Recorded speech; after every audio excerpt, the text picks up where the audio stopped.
200 mètres carrés, à quelques encablures de la gare, l'association AIDE dispose de locaux tout neufs pour mener ses actions de prévention. Être au cœur de la ville, c'est aussi être près de son public. C'est très important d'être installé dans des quartiers où les personnes qui sont les premières concernées par l'épidémie, qui sont les premières personnes qui viennent nous voir pour qu'on leur apporte les réponses aux besoins qu'elles peuvent identifier, elles puissent y avoir facilement accès. Il ne s'agit pas de faire traverser les villes aux personnes, il s'agit d'être au plus près d'elles, au plus près dans les actions, là où elles vivent, et puis que notre local aussi soit facilement accessible.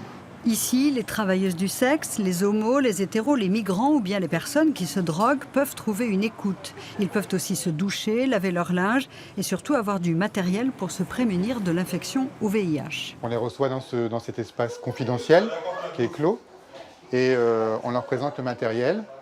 Donc, le plus simple, ça va être ce type de matériel, des seringues à usage unique. On a ces petites coupelles, pareil, tout est stérile, à usage unique, qui leur permettent de faire leur préparation. Chacun peut aussi venir se faire dépister gratuitement. Une goutte de sang sur une languette et le résultat arrive au bout de quelques minutes. Sur la languette.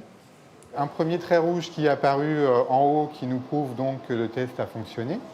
Et les deux cases en dessous qui sont restées blanches, aucun trait n'est apparu.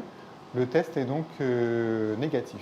Une fois par mois, un médecin du service des maladies infectieuses du CHU vient également faire des dépistages ou des vaccinations contre l'hépatite et renforcer ainsi l'offre de prévention du sida et des infections sexuellement transmissibles.